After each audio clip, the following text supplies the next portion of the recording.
Bismillahirrahmanirrahim. Assalamualaikum warahmatullahi wabarakatuh. Hamdan wa syukranillah, salatan wa salaman ala rasulillah wa ala alihi wa sahbihi wa mawala.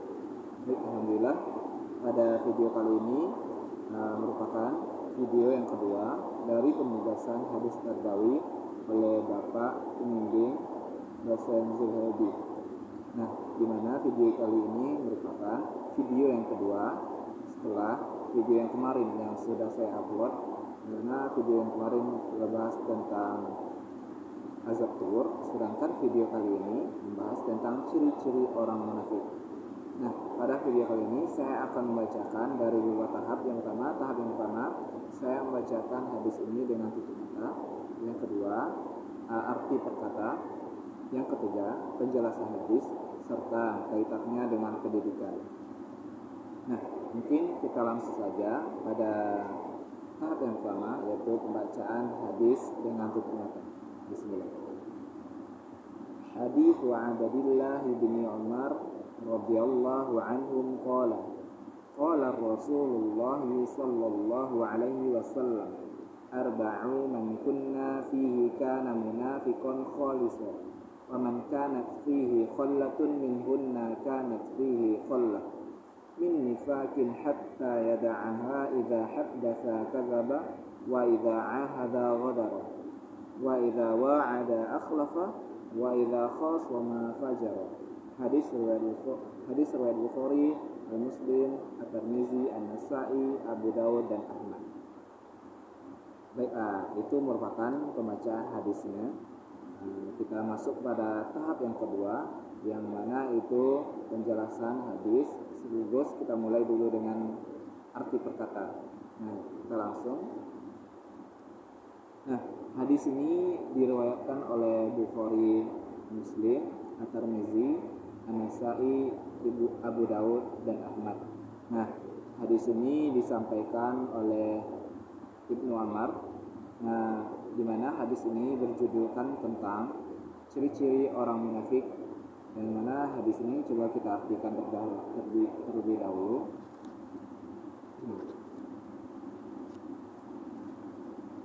Hadis Abdullah disampaikan oleh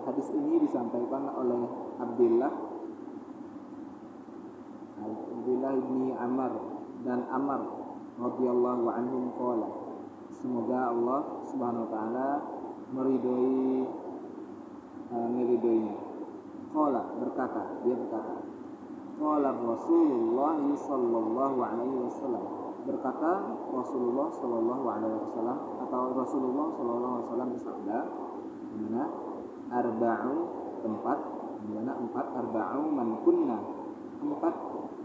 kunna, man siapa, kunna ada dia fihi kan padanya, fihi artinya padanya, kana adalah dia. Nah, apabila ada empat padanya, man kunna seorang munafik. Nah, dikatakan di sini bahwasanya jika ada empat pada diri seseorang, terdapat pada diri seseorang empat sifat, maka dia dikatakan sebagai orang munafik. Kholison. Nah, apa artinya kholison ini? Ya, artinya ulet atau benar-benar sekali. Nah, artinya tadi bahwasanya jika ada keempat sifat ini pada diri seseorang, maka seseorang itu bisa dikatakan sebagai seorang yang munafik. Dan lebih dipertegas dengan kholison, benar-benar munafik atau keuletannya. Waman, yang artinya dan siapa, kanat fihi adalah dia, fihi pada orang itu, kanat adalah dia, fihi pada orang itu, khallatun satu bagian dari yang empat tadi, minhunna dari yang empat tadi, minhunna khallatun satu bagian dari yang empat tadi, kanat fihi khallatun dia adalah pada orang itu satu cabang. Nah, dikatakan bahwasanya tadi ciri-ciri orang munafik itu ada empat. Nah, apabila ada satu saja sifatnya pada diri seseorang, maka orang itu bisa dikatakan memiliki sebagian dari 4 cabang sifat itu. Min nifakin, dan kemunafikan, sehingga yada'aha, dia meninggalkannya. Idza haddatsa, apabila dia berkata, dia berkadzdzaba, dia berdusta. Nah, sifat yang pertama yaitu ketika dia berkata, dia berdusta. Itu sifat yang pertama dari 4 ciri-ciri orang munafik. Nah, yang kedua, wa idza ahada, dan apabila dia berkontrak. Kontrak di sini bisa dikatakan berjanji ataupun menerima amanah. Ghodar, dia mengkhianati. Nah, apabila dia menerima suatu amanah atau kepercayaan dari orang, berjanji melakukan amanah itu, dia berkhianat. Nah, itu sifat yang kedua. Sifat yang ketiga, wa idza wa'ada akhlafa, dan apabila dia berjanji, dia tidak menepati.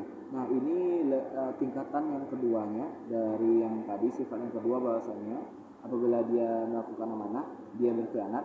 Nah, ini yang lebih kecilnya. Ketika dia berjanji, misalkannya nih, dia pergi ke suatu tempat, namun misalnya dia mau datang ke tempat itu pada pukul ini, namun dia tidak menepatinya, maka itu yang dikatakan dengan sifat yang ketiga ini. Dia tidak menepati. Nah, yang terakhir, wa idza, dan apabila khosoma fajar, khosoma, dia berselisih atau bermasalah, fajar, dia berlebih-lebihan. Nah, sifat yang terakhir ini ketika dia menemukan masalah atau problem dalam hidupnya, dia berlebih-lebihan kepada seseorang. Nah, itu merupakan arti perkata dari hadis tentang sifat-sifat atau ciri-ciri orang munafik yang diriwayatkan oleh Bukhari, Muslim, At-Tirmidzi, An-Nasa'i, Abu Dawud, dan Ahmad, yang disampaikan oleh Abdullah dan Ibnu Umar. Nah, kita masuk kepada yang ketiga, yang mana yaitu penjelasan hadis.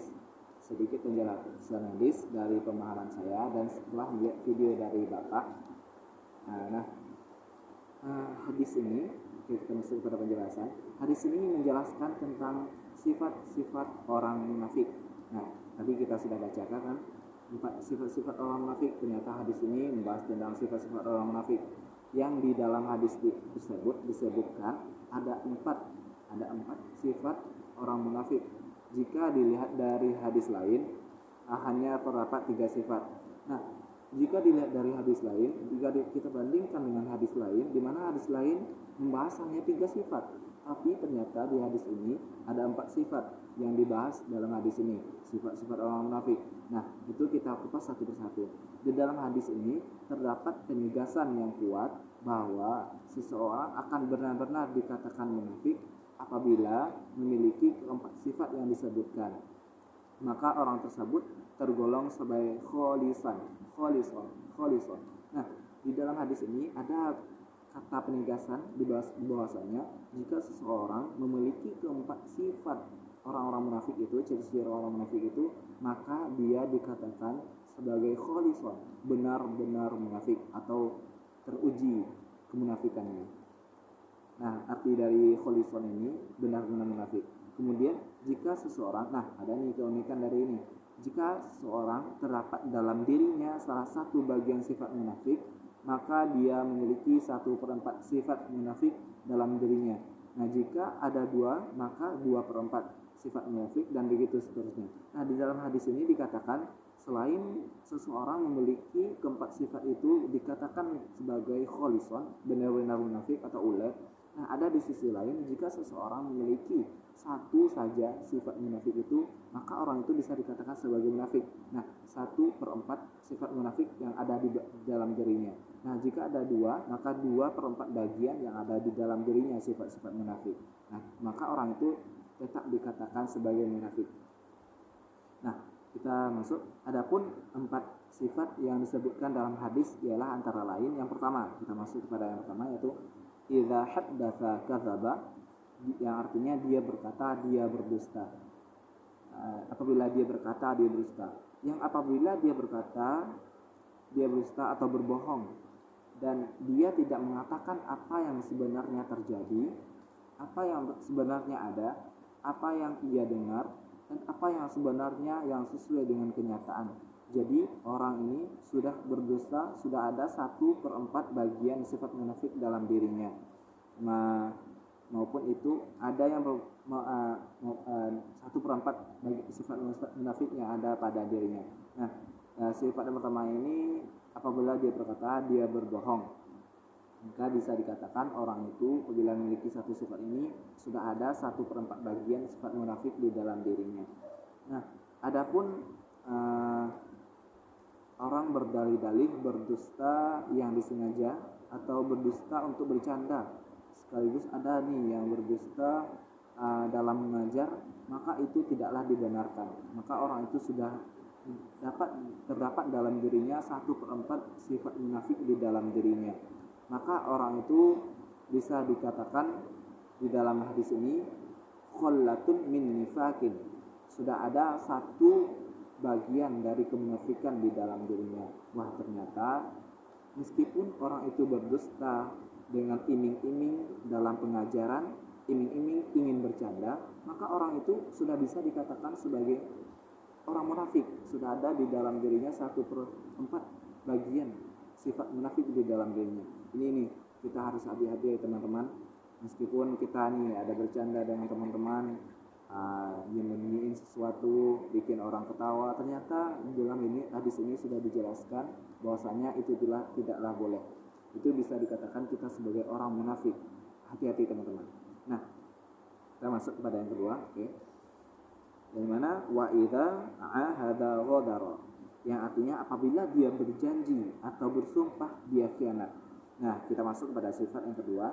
Jadi, jika seseorang yang sudah berjanji, bertekad, bersumpah di hadapan orang lain atau disaksikan dan dia berkhianat, maka dia termasuk orang yang munafik.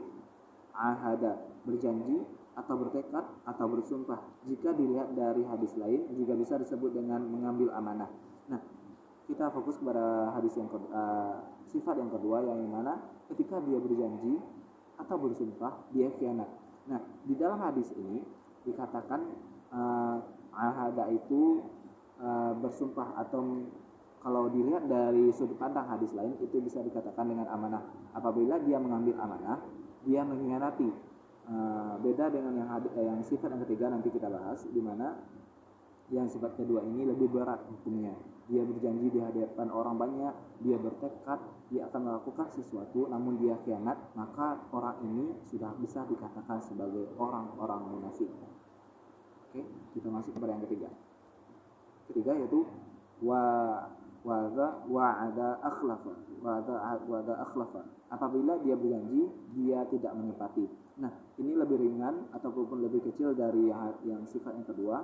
Tingkatan yang keduanya yaitu jika yang kedua tadi berjanji dengan makna dia akan melaksanakan sesuatu atau diberi amanah, sedangkan di sifat ketiga ini berjanji dengan makna yang lebih ringan dari sifat kedua. Misalnya berjanji akan datang namun dia tidak menepatinya, atau berjanji akan membayar hutang namun tidak menepatinya. Jadi sifat ketiga ini bisa dikatakan di bawah dari sifat kedua dengan berjanji dengan makna amanah. Nah, pada sifat ketiga ini lebih ringan tingkatannya daripada yang sifat yang kedua, di mana sifat kedua ini bisa dikatakan sebagai mengambil amanah namun dia khianat. Namun sifat yang ketiga ini dia berjanji namun dia tidak menepati. Nah, sifat ketiga ini walaupun contohnya gimana sih orang berjanji namun dia tidak menepati? Contohnya dia berjanji akan datang pada pukul ini, namun realitanya yang sesungguhnya dia tidak datang, dia tidak menepati janji itu. Maka orang ini sudah ada 1/4 bagian sifat-sifat munafik di dalam dirinya. Nah, yang keempat, yang terakhir yaitu wa idza khasama fajara, yang mana artinya apabila dia berselisih dia berlebih-lebihan. Nah, ini hati-hati teman-teman. Setiap orang pasti memiliki problem atau masalah dengan orang lain. Namun jika terlalu berlebihan dalam menanggapinya sehingga berakibatkan timbulnya masalah lain, misalnya timbulnya penganiayaan dan lain-lainnya, maka sifat seperti itu termasuk ke dalam orang yang bukan mukmin dan termasuk orang munafik. Di dalam Islam kita diajarkan adanya ruang toleransi dalam permasalahan yang kita temui dengan orang lain dengan cara memaafkannya. Nah, pada sifat yang keempat ini, yang dimana apabila dia berselisih dia berlebih-lebihan.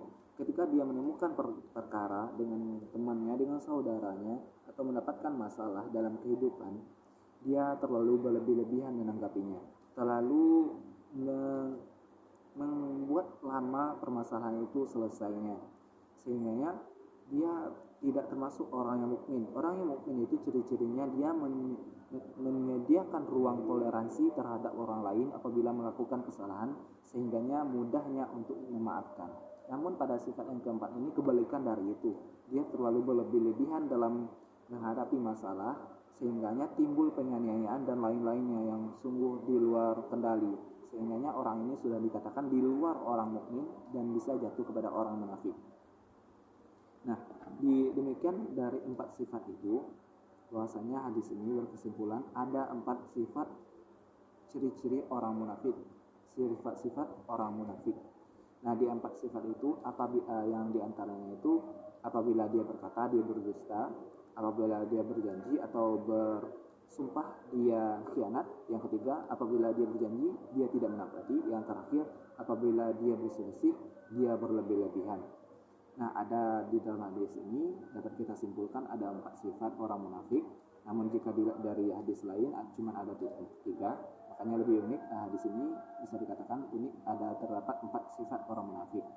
Nah, di hadis ini juga ditegaskan adanya kholisun, benar-benar ulet, benar-benar dikatakan orang itu sebagai orang munafik ketika dia memiliki 4 sifat itu. Dan ada juga sisi lain, apabila dia memiliki satu saja sifat munafik di dalam dirinya, maka orang itu sudah bisa dikatakan sebagai orang munafik karena sudah ada 1/4 bagian sifat munafik di dalam dirinya. Mungkin itu penjelasan dari hadisnya. Lanjut kita masuk kepada yang terakhir, yaitu kaitan hadis ini dengan pendidikan. Nah, adapun kaitan hadis ini dengan pendidikan ialah antara lain sebagai berikut. Di mana yang pertama ini ternyata hadis ini juga ada kaitannya dengan pendidikan. Yang pertama yaitu hadis ini membicarakan tentang materi pendidikan. Wah, hadis ini membicarakan tentang pendidikan nih teman-teman.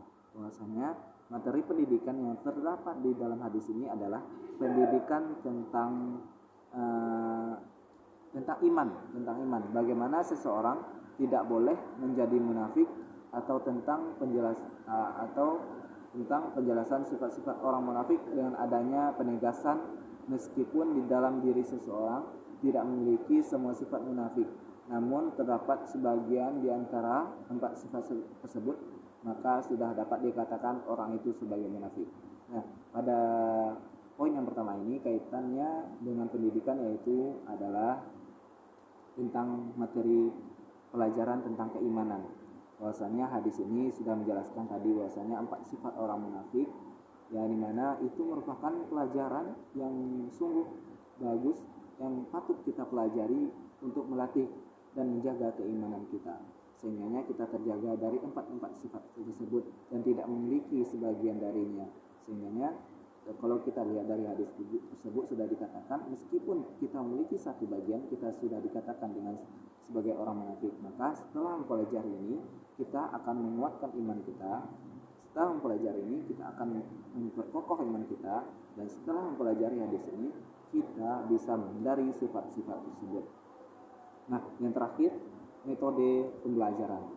Nah, di dalam hadis ini ada juga nih metode pembelajarannya, di mana dalam hadis ini tersirat kaitan dengan pendidikan, yaitu metode pembelajaran yang dilakukan oleh Rasulullah SAW, yakni metode ceramah, di mana Nabi menjelaskan secara langsung akan sifat-sifat orang munafik. Nah, ini unik.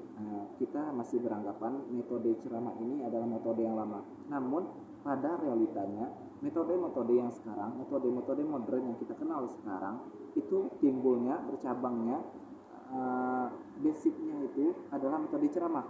apapun itu metodenya, apapun itu cara kita belajar, cara kita mengajar, cara kita belajar mengajar peserta didik sebagai seorang guru, itu pada dasarnya adalah metode ceramah.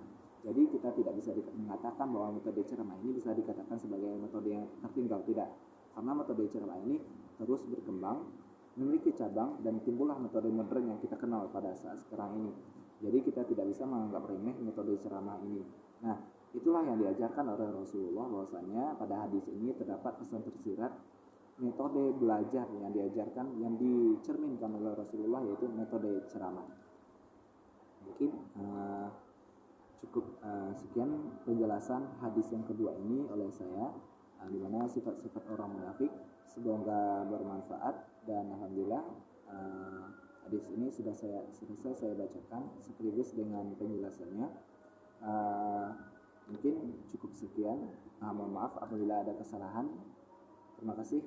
Assalamualaikum warahmatullahi wabarakatuh.